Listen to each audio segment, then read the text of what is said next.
Hello students, welcome back once again in a not in computer, in a chemistry class. So as you know that we are learning chemical bond, and in chemical bond we are learning the things like we are learning ionic bond, और जो हमने previous class में discuss किया था potential energy, ionic potential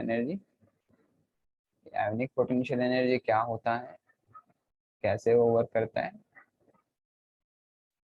बात करी थी हमने लास्ट क्लास में। आयोनिक बॉन्ड के फॉर्मेशन की बात हुई थी, आयोनिक बॉन्ड के स्टेबिलिटी के बारे में बात हुई थी, और आयोनिक बॉन्ड स्टेबिलिटी कब अचीव करता है, जब लोअर पोटेंशियल एनर्जी हो जाता है सिस्टम का। लोअर पोटेंशियल एनर्जी के कॉन्सेप्ट को हमने सीखा था, थोड़ा सा रिकॉल कर लेते हैं। कल काफी हेक्टिक हो गया था, काफी बच्चे परेशान भी हुए थे, थोड़ा सा हम इसको एक बार फिर से रिवाइज कर लेते हैं, फिर हम आगे की ओर बढ़ेंगे कि लोअर पोटेंशियल एनर्जी में स्टेबिलिटी में कैसे आता है सिस्टम, ये हमने बात करी थी। बहुत सिंपल सी बात कही थी कि force minus dpe upon x, x position. बात करी थी हमने कि अगर दोनों पार्टिकल्स, हमारे पास सपोज एक पॉजिटिव आयन है, एक नेगेटिव आयन है, एक दूसरे से बहुत दूर है, तो कोई फोर्स लगेगा नहीं, यानी पोटेंशियल एनर्जी भी जीरो होगी, जब फोर्स नहीं लगेगा। दो चार्ज पार्टिकल्स के बीच फोर्स कैलकुलेट करने का फॉर्मूला F इक्वल टू के Q1 Q2 upon are square. Q1 Q2 charge होते हैं, के कांस्टेंट होता है कूलम्ब कांस्टेंट। अभी ये हम यहाँ पे डिस्टेंस को देख रहे हैं, तो फोर्स और डिस्टेंस के बीच के रिलेशन को देख लेते हैं, तो इनवर्सली प्रोपोर्शनल है, वो भी स्क्वायर में, यानी कि रेडियस अगर कम होता रहेगा तो फोर्स बहुत स्ट्रांग होता रहेगा। ये फोर्स अट्रैक्शन और रिपल्सन दोनों फोर्स हो सकता है। अभी दोनों नेगेटिव चार्ज पार्टिकल हैं, क्लोज लेके आ रहे हैं, तो यहाँ पे अट्रैक्शन फोर्स वर्क कर रहा है, अट्रैक्शन फोर्स वर्क कर रहा है, तो हमारा पोटेंशियल एनर्जी नेगेटिव में है, तो हमारा पोटेंशियल एनर्जी धीरे धीरे डाउन होता रहेगा, डाउन होता रहेगा, डाउन होता रहेगा। एक कंडीशन अब ऐसे आएगी कि ये दोनों पार्टिकल बहुत नजदीक आ गए, इनके बीच की डिस्टेंस बहुत कम हो गई है। अब यहाँ से अगर हम इनको और क्लोज लाएंगे तो रिपल्सन फोर्स वर्क करना स्टार्ट करेगा। रिपल्सन फोर्स अभी तक वर्क कर रहा था, अट्रैक्शन फोर्स देखो भाई, अमाउंट ऑफ फोर्स तो इंक्रीज होगा क्योंकि डिस्टेंस कम हो रही है, अमाउंट ऑफ फोर्स तो इंक्रीज होगा। यहाँ से देखेंगे डिस्टेंस तो हम कम ही कर रहे हैं, लेकिन nature of force force has been change now. अब नेचर चेंज हो चुका है, पहले अट्रैक्शन चल रहा था, अब रिपल्सन चलेगा। भाई रिपल्सन चलेगा, मैग्नीट्यूड में चेंज हुआ, ये नेगेटिव था, अब ये पॉजिटिव में कन्वर्ट हो जाएगा और ये ऊपर चला जाएगा, भाई पोटेंशियल एनर्जी इंक्रीज हो जाएगी। कल हमने बात करी थी कि पोटेंशियल एनर्जी जितना कम होता है उतना ही हमारा सिस्टम स्टेबल होता है। तो इस पॉइंट पे हम देख रहे हैं पोटेंशियल एनर्जी मिनिमम है, जहां पर से repulsion force about to start है। तो अगर हम यहाँ से देखें कि इसकी एक सर्टेन डिस्टेंस होगी, और हमने इस डिस्टेंस को बोला था बॉन्ड लेंथ। आज के वीडियो में हम सीखने वाले हैं कि क्या क्या टॉपिक हमारे, क्या क्या कॉन्सेप्ट आयोनिक रेडियस में, आयोनिक कंपाउंड में यूज होने वाले हैं। Ionic compound, ionic bond, ion electrovalent bond क्या होता है, ये सब हम डिस्कस करने वाले हैं।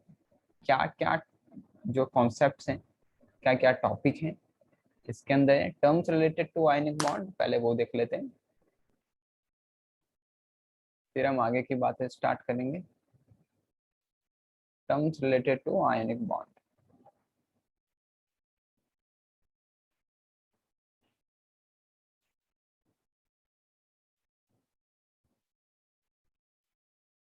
चल जाओ भाई,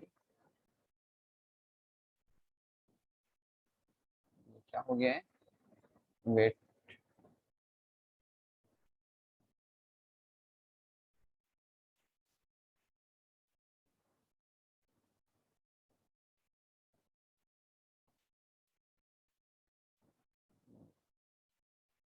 कुछ प्रॉब्लम आ गया है यहाँ पे, चलिए एसी का यूज कर लेते हैं।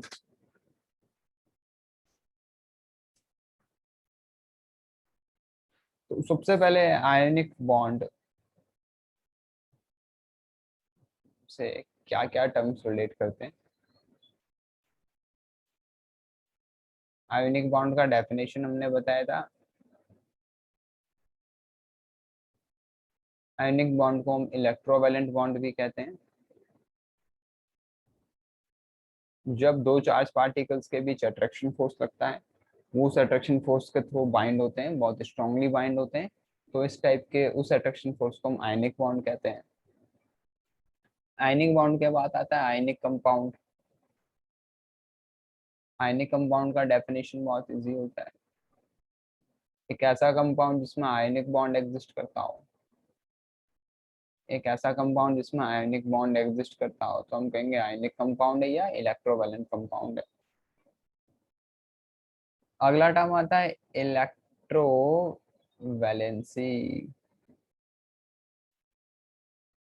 अब ये इलेक्ट्रोवैलेंसी क्या है सर, इसके बारे में बात कर लेते हैं। आयोनिक बॉन्ड के फॉर्मेशन में एक मेटल होता है, एक नॉन मेटल होता है, और इनके बीच होता है इलेक्ट्रॉन का ट्रांसफर। अभी जितने नंबर ऑफ इलेक्ट्रॉन ट्रांसफर होता है, जितना नंबर ऑफ इलेक्ट्रॉन ट्रांसफर होता है उसी को हम कह देते हैं इलेक्ट्रोवैलेंसी। एक बार फिर से समझेंगे एग्जांपल के हेल्प से। सोडियम है, सोडियम एक इलेक्ट्रॉन लूज कर देता है। क्लोरीन है, क्लोरीन एक इलेक्ट्रॉन एक्सेप्ट कर लेता है। कितना नंबर ऑफ इलेक्ट्रॉन ट्रांसफर हुआ है, आप लोगे 1। तो इलेक्ट्रोवैलेंसी कितनी हो जाएगी यहाँ पे, 1। इलेक्ट्रोवैलेंसी हमेशा पॉजिटिव होगी, नेगेटिव नहीं होगी। Electrovalency is a number of electron transfer during an ionic bond और during an formation of ionic compound is known as electrovalency. अब इलेक्ट्रोवैलेंसी के बारे में थोड़ी सी और बातें कर लेते हैं कि क्या होता है। अगर हम मेटल्स के बारे में बात करें, देखो इलेक्ट्रोवैलेंसी पॉजिटिव होगी हमेशा। हम ये नहीं देख रहे इलेक्ट्रॉन गेन कर रहा है लूज कर रहा है, कितना नंबर ऑफ इलेक्ट्रॉन ट्रांसफर हुआ है। फर्स्ट ग्रुप एलिमेंट की अगर हम बात करें, group 1 hydrogen, lithium, rubidium, caesium, francium, इन तीन के बारे में हम बात नहीं करते हैं। इन सब की इलेक्ट्रोवैलेंसी 1 होती है क्योंकि ये एक इलेक्ट्रॉन लूज करने की टेंडेंसी रखते हैं। ग्रुप 2 की अगर हम बात करें, बेरिलियम, मैग्नीशियम, कैल्शियम, रेडियम, इससे पहले स्टेरिडियम आता है,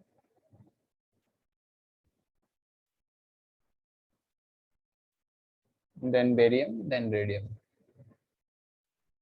ये तीन की भी हम ज्यादा बात नहीं करेंगे। ग्रुप 2 भाई इनके आउटर मोस्ट शेल में 2 इलेक्ट्रॉन होते हैं, ये दोनों इलेक्ट्रॉन लूज करने की टेंडेंसी रखते हैं, तो इनकी वैलेंसी हो जाएगी 2, जितना नंबर ऑफ इलेक्ट्रॉन ट्रांसफर करेंगे। ऐसे अगर हम बात करें, अब यहाँ के बाद ग्रुप 3 से ग्रुप 10 तक ये वेरिएबल वैलेंसी शो करते हैं। वेरिएबल वैलेंसी क्योंकि डी ब्लॉक एलिमेंट होते हैं, बीच में एग्जिस्ट करते हैं, ये एक से ज्यादा इलेक्ट्रॉन को ट्रांसफर कर सकते हैं। पहले के दो की फिक्स, हमने वैलेंसी के बारे में भी बात करी जब हम वैलेंसी का चैप्टर सीखे थे, पॉजिटिव नेगेटिव दोनों हो सकता है, बट इलेक्ट्रोवैलेंसी सिर्फ amount of electron transferred during a formation of ionic bond. तो वहां से सारी बातें स्टार्ट होती हैं।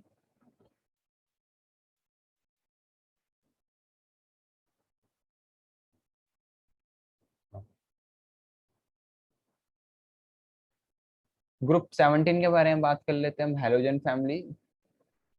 Fluorine, chlorine, bromine, iodine, astatine, ये सब एक इलेक्ट्रॉन लेने की टेंडेंसी रखते हैं, तो इनकी इलेक्ट्रोवैलेंसी 1 हो जाएगी। तो इस तरीके से हम इलेक्ट्रोवैलेंसी को कैलकुलेट कर लेते हैं कि जितना ऑक्टेट रूल लगाएंगे उसमें, जितना इलेक्ट्रॉन उसको चाहिए होगा या लूज करना होगा स्टेबिलिटी 8 इलेक्ट्रॉन को पोजेस करने के लिए, उसको हम इलेक्ट्रोवैलेंसी कहते हैं। तो ये कुछ टर्म्स थे जो आयनिक बॉन्ड और आयनिक बॉन्ड से रिलेटेड थे। तो 3 टर्म्स हमने बारे में बात करी, ionic bond, ionic compound, electrovalency. अब हम बात करते हैं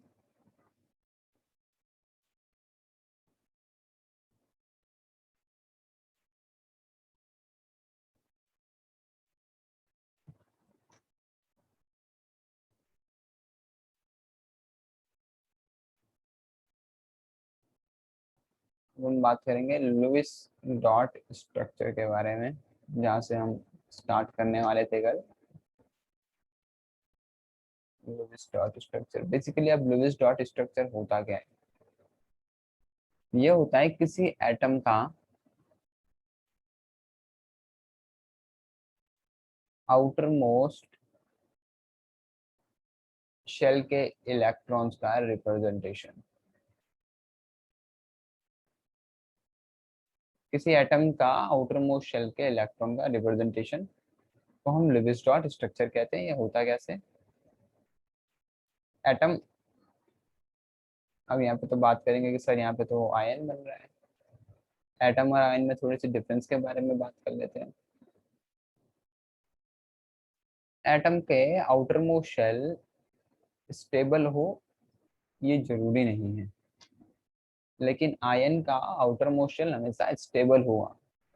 कहने का मतलब है आउटर मोस्ट शेल में 2 या 8 इलेक्ट्रॉन होगा, ये कह नहीं सकते अगर हम एटम के बारे में बात करेंगे तो। We can not say. But in ion, in last electro in last shell, in last outermost shell, it is mandatory to have either 2 electron और 8 इलेक्ट्रॉन। ये मैंडेटरी होगा कि आउटर मोस्ट शेल में आयन में 2 और 8 होंगे। ये इलेक्ट्रिकली न्यूट्रल होगा, नंबर ऑफ इलेक्ट्रॉन और प्रोटॉन बराबर होंगे एटम्स में। आयन इलेक्ट्रिकली न्यूट्रल नहीं होगा, ये एक इलेक्ट्रॉन या तो गेन कर लेगा या लूज कर लेगा, तो या तो ये पॉजिटिव होगा या नेगेटिव होगा। या तो पॉजिटिव आयन बनेगा या नेगेटिव आयन बनेगा, ये दो चीजें बनेंगी भाई। ये आयन के और एटम के बीच में बेसिक डिफरेंस था। अब हम बात करते हैं, देखो लुइस डॉट स्ट्रक्चर के बारे में। सोडियम, सोडियम के आउटर मोस्ट शेल में 2 8 1 electron. Sodium plus plus electron, एक इलेक्ट्रॉन लूज कर दिया। हम बात कर लेते हैं chlorine, plus electron, it's chlorine 2 8 7 2 8 8।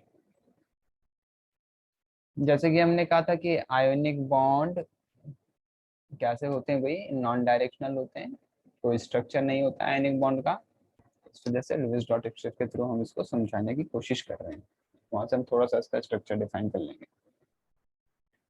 अब देखो भाई, सोडियम के आउटर मोस्ट शेल में कितने इलेक्ट्रॉन है? 1 इलेक्ट्रॉन है।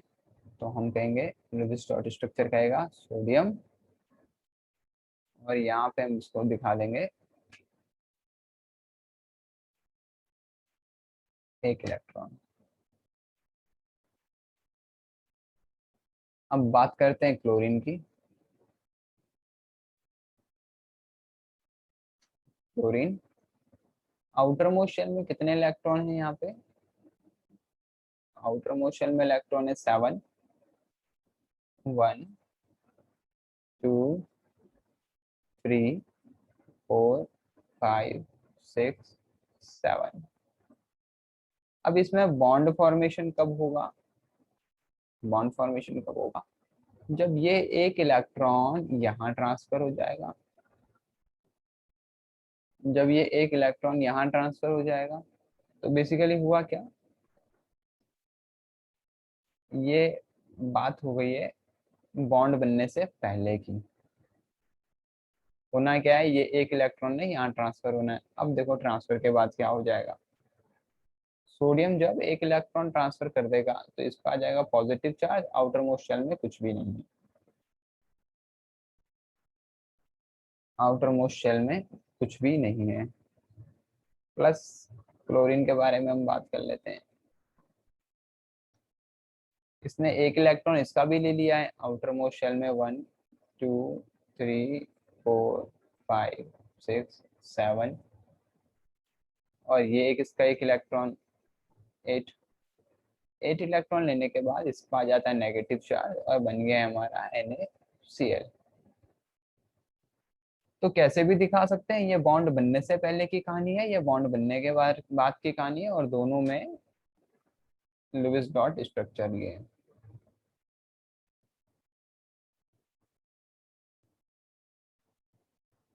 कोई सा भी शो करते हैं, ऐसा कोई मैंडेटरी नहीं है कि हम यही बनाएंगे, दोनों बना सकते हैं। ये बॉन्ड बनने से पहले की कहानी है, हम कहेंगे कि बॉन्ड ऐसे बनेगा, और ये बॉन्ड बनने के बाद की कहानी है, हम कहेंगे बॉन्ड ऐसे बन जाएगा। एक एग्जांपल और देख लेते हैं इसका।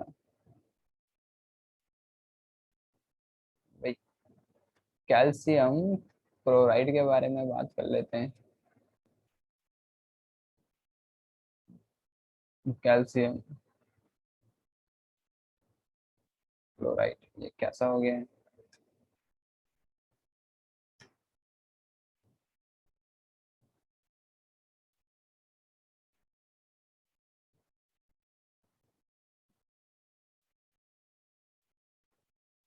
ठीक है, अभी थोड़ा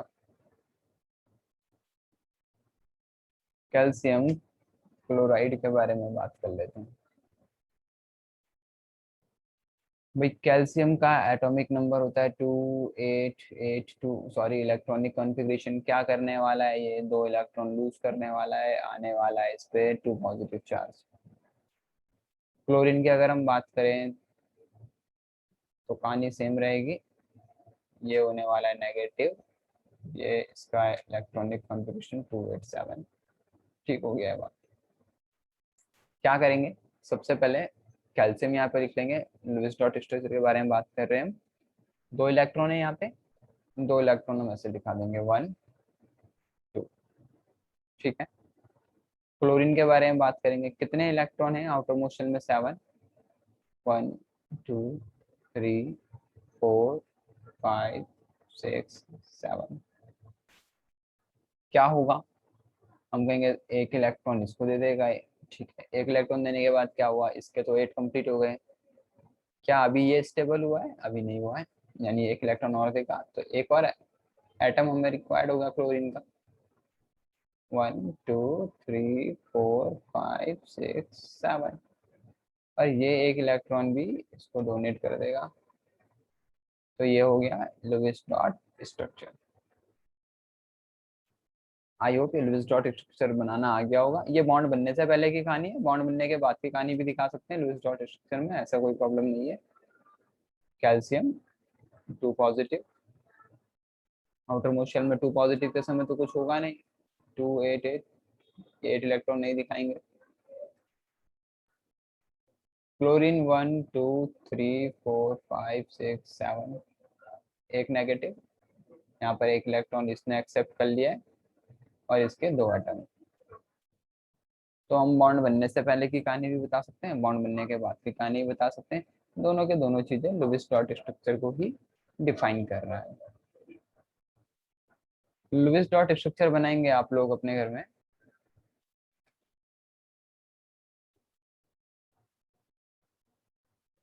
मैग्नीशियम क्लोराइड का,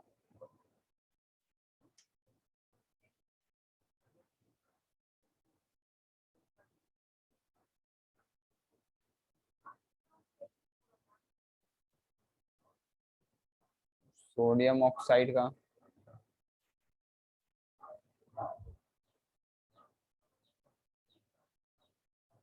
और बना देंगे मैग्नीशियम ऑक्साइड का। ये 3 लुईस डॉट स्ट्रक्चर असाइनमेंट में है, इनकी प्रैक्टिस करेंगे। अब हम बात करते हैं अगली, इलेक्ट्रोवैलेंसी के बारे में हमने बात कर ली है, लुईस डॉट स्ट्रक्चर के बारे में हमने बात कर ली है।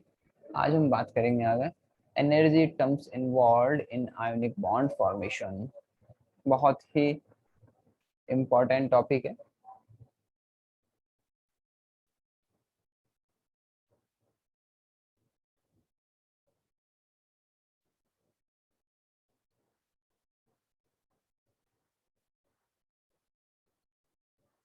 बात कर रहे हैं energy terms involve in formation of ionic bond. कि अब इसमें कौन कौन से एनर्जी टर्म्स इन्वॉल्व है उसके बारे में बातें कर लेते हैं। देखो भाई, और वी कैन से इसको दूसरे शब्दों में भी कह सकते हैं फेवरेबल कंडीशंस।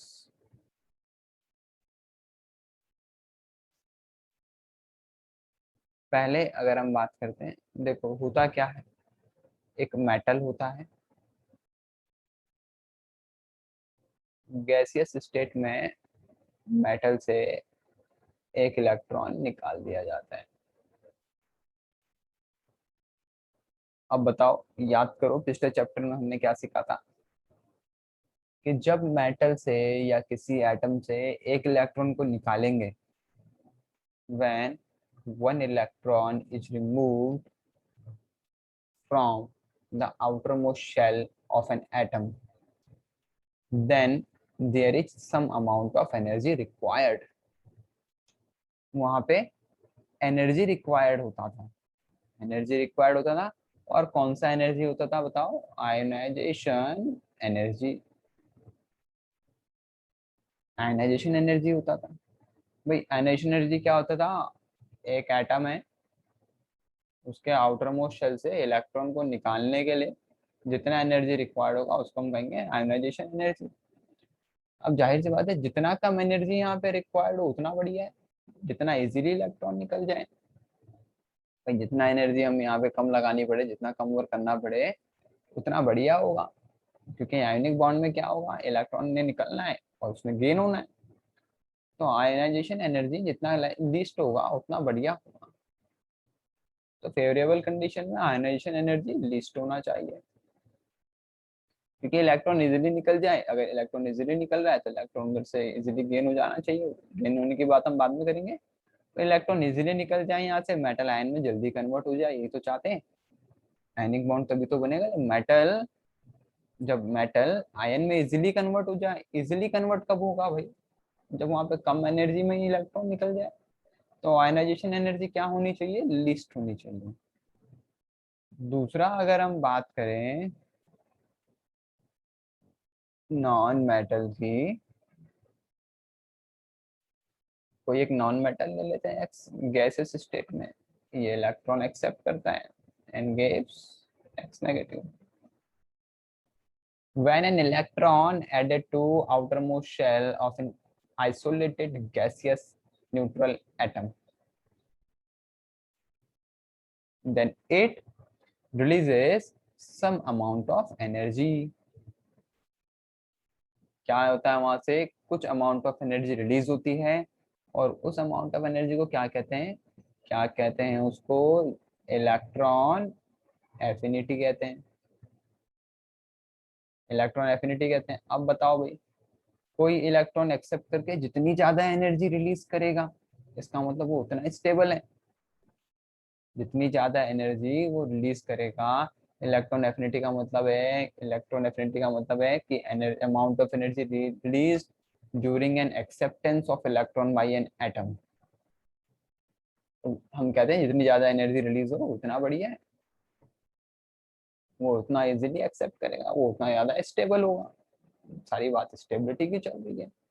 तो इलेक्ट्रॉन एफिनिटी मतलब जितना अमाउंट ऑफ एनर्जी रिलीज हो, जितना ज्यादा हो उतना बढ़िया है। तो हम कहेंगे इलेक्ट्रॉन एफिनिटी मैक्सिमम होनी चाहिए और आयनाइजेशन एनर्जी मिनिमम होनी चाहिए। भाई कम एनर्जी में बात बन जाए, यहाँ से ज्यादा दूसरे से हमें ज्यादा एनर्जी मिले, हम ये चाहते हैं। और वहां हम कम एनर्जी से हम ये चाहते हैं। अब क्या होता है, ये मेटल और ये non metal, non metallic ion and metallic ion आपस में कंबाइंड होते हैं। क्योंकि अभी तो गैसेस स्टेट में थे, स्टेबल थे नहीं, अब आपस में कंबाइंड होते हैं। कंबाइंड होने के बाद बताओ बच्चों क्या हो गए हैं? वो स्टेबल हो गए हैं। अभी हमने बात करी थी कि अगर कोई स्टेबल होता है तो वहां से क्या निकलेगी? वहां से एनर्जी रिलीज होगी, वहां से एनर्जी रिलीज होगी। अब ये जितना अमाउंट ऑफ एनर्जी रिलीज होता है, इस अमाउंट ऑफ एनर्जी को हम कहते हैं लैटिस एनर्जी। इस अमाउंट को हम कहते हैं लैटिस एनर्जी। और ये एनर्जी जितनी ज्यादा हो उतना बढ़िया होता है, हम कहते हैं उतना ज्यादा कंपाउंड हमारा स्टेबल है। ठीक है, तो ये एनर्जी रिलेटेड टर्म्स थे आयनिक बॉन्ड से। आई होप ये क्लियर हो गया होगा।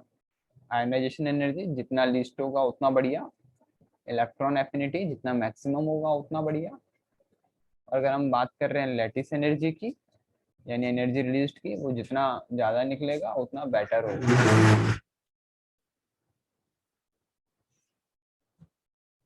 तो लैटिस एनर्जी का डेफिनेशन बहुत सिंपल है कि when one mole of ionic compound form by gaseous cation and anion, the amount of energy released is known as lattice energy।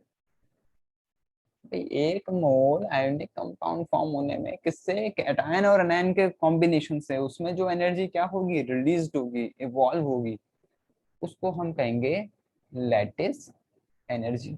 और यहाँ पे होता है लैटिस फॉर्मेशन, और इनका होता है लैटिस स्ट्रक्चर, इसी वजह से इसको कहा गया है लैटिस एनर्जी। NaCl का एक मोल का कोई स्ट्रक्चर नहीं होता है, लेकिन जब बहुत सारे NaCl आपस में कंबाइन होंगे तो वहां पे क्या कैसा स्ट्रक्चर बनेगा, लैटिस स्ट्रक्चर के बारे में हम बात करेंगे, क्रिस्टलाइन स्ट्रक्चर के बारे में हम बात करेंगे।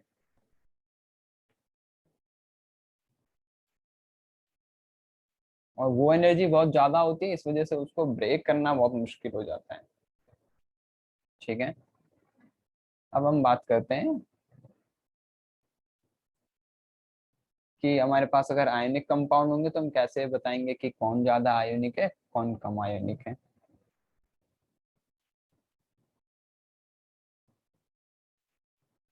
Calculation of ionic characteristic, we can say that, or we can say our next topic is which is more ionic, कौन ज्यादा आयोनिक होगा। वैसे तो हम percentage of ionic character calculate करना सीखते हो, फजान रूल से सीखते हैं। अब से फजान रूल क्या होता है, फजान रूल भी सीखेंगे, लेकिन उससे पहले बिना फजान रूल के भी हम ये सीख सकते हैं कि कौन ज्यादा आयोनिक है। बात करते हैं। अच्छा मुझको बताओ अभी कि आयोनिक बॉन्ड का फॉर्मेशन कब होता है, जब एक मेटल और एक नॉन मेटल आपस में कंबाइंड होता है। अगर मेटेलिक कैरेक्टर ज्यादा है तो हम कहेंगे आयोनिक बॉन्ड स्ट्रांग हो रहा है, नॉन मेटेलिक कैरेक्टर ज्यादा है तो हम कहेंगे आयोनिक बॉन्ड स्ट्रांग हो रहा है। बस इतनी छोटी सी बात समझ में आनी चाहिए, इतनी छोटी सी बात, जितना ज्यादा मेटेलिक कैरेक्टर उतना अच्छा आयोनिक बॉन्ड, जितना ज्यादा नॉन मेटेलिक कैरेक्टर उतना और अच्छा आयोनिक बॉन्ड। बस इसी को लेके कंपेयर कर लेते हैं, फिर देख लेंगे। देखो अभी हम एग्जांपल में ले लेते हैं sodium chloride, sodium chloride, sodium bromide और सोडियम आयोडाइड। अब इनमें से सबसे ज्यादा आयोनिक कैरेक्टर कौन शो करेगा, सबसे ज्यादा आयनिक कैरेक्टर कौन शो करेगा, देखते हैं भाई। मेटल नॉन मेटल के फॉर्मेशन से एक आयनिक कंपाउंड फॉर्म होता है, और हम देख रहे हैं यहाँ पे सोडियम सोडियम सोडियम सोडियम, सब जगह सोडियम है, यानी सोडियम क्या हो गया, कांस्टेंट हो गया। तो हम इससे तो अब आयनिक कैरेक्टरिस्टिक्स को मेजर कर नहीं सकते, अब यहाँ से मेजर करेंगे भाई, फ्लोरीन क्लोरीन ब्रोमीन और iodine, fluorine chlorine bromine and iodine. ठीक है, अब बताओ भाई क्या होगा। On going down the group, non-metallic character decreases. On going down the group, non-metallic character decreases. On going down the group, non-metallic character decreases। तो इसका मतलब है जब नॉन मेटेलिक कैरेक्टर अगर डिक्रीज हो रहा है तो सबसे स्ट्रॉन्ग आयनिक बॉन्ड कौन फॉर्मेशन करेगा। अभी हमने कहा था नॉन मेटेलिक कैरेक्टर जितना ज्यादा उतना अच्छा आयनिक बॉन्ड बनेगा, तो सबसे बढ़िया आयोनिक कंपाउंड होगा sodium chloride, then sodium chloride, then sodium bromide, then sodium iodide. तो सबसे ज्यादा आयोनिक सोडियम क्लोराइड अगर हम बात करेंगे सबसे ज्यादा कोवेलेंट सोडियम आयोडाइड। बात कर लेते हैं एक और एग्जांपल को लेके, बात करते हैं lithium chloride, sodium chloride, potassium chloride. ठीक है, सोडियम क्लोराइड को छोड़ देते हैं, बनता है नहीं, पर चलो लिख लेते हैं, सपोज अगर हो गया तो। देखो भाई क्या होगा, क्लोरीन तो सब में कांस्टेंट है, नॉन मेटल से तो अब हम कंपेयर कर नहीं सकते, नॉन मेटल से तो हम कंपेयर कर नहीं सकते, हम कंपेयर कर सकते हैं lithium sodium potassium and rubidium से, lithium sodium potassium and rubidium से कंपेयर कर सकते हैं भाई, lithium sodium potassium rubidium. on going down the group what happens, metallic character increases, on going down the group metallic character increases। भाई metallic character जितना ज्यादा होगा उतना बढ़िया आयोनिक बॉन्ड बनेगा, तो सबसे अच्छा आयोनिक बॉन्ड कौन बनाएगा, रुबियम क्लोराइड। और सबसे वीक लिथियम, क्योंकि मेटेलिक ध्यान देना मेटेलिक कैरेक्टर लिथियम का सबसे लोएस्ट है यहाँ पे अमंग ऑफ देम, इस वजह से भाई यहाँ से इलेक्ट्रॉन, यहाँ पर एक ही शेल है सपोज, यहाँ पे दो शेल होते हैं, यहाँ नीचे आओगे 1 2 3 4 5 शेल होंगे, बताओ इलेक्ट्रॉन इजीली कहाँ से निकल जाएगा, भाई यहाँ से निकलेगा, न्यूक्लियस से डिस्टेंस यहाँ से बहुत ज्यादा हो गई है, इलेक्ट्रॉन इजीली निकल गया ना, इलेक्ट्रॉन कैसे निकला है, इजीली निकला है इसके कंपैरिजन में। और हम ये तो चाहते हैं कि आयनिक बॉन्ड में इलेक्ट्रॉन बहुत इजीली निकल जाए, तो भी इलेक्ट्रॉन इजीली यहाँ से निकल रहे हैं, इलेक्ट्रॉन इजीली यहाँ से निकल रहे हैं, तो आयनाइजेशन एनर्जी यहाँ पे सबसे ज्यादा लिस्ट है, आयनाइजेशन एनर्जी यहाँ पे सबसे ज्यादा लिस्ट है, इस वजह से ये सबसे ज्यादा आयनिक और ये सबसे ज्यादा कोवेलेंट कैरेक्टरिस्टिक शो करेगा। तो आज के लिए इतना ही, ये वीडियो बहुत ध्यान से देखा होगा आई होप, और इसमें जितने भी डाउट्स होंगे तो एक बार दोबारा रिवीजन कर लेंगे और लाइव क्लासेस में वो डाउट सारे के सारे डिस्कस कर लेंगे, जो होमवर्क दिया था लुईस डॉट स्ट्रक्चर का वो कर लेंगे, और फिर हम पढ़ेंगे अपने नेक्स्ट उसमें properties of ionic compound. Till then thank you.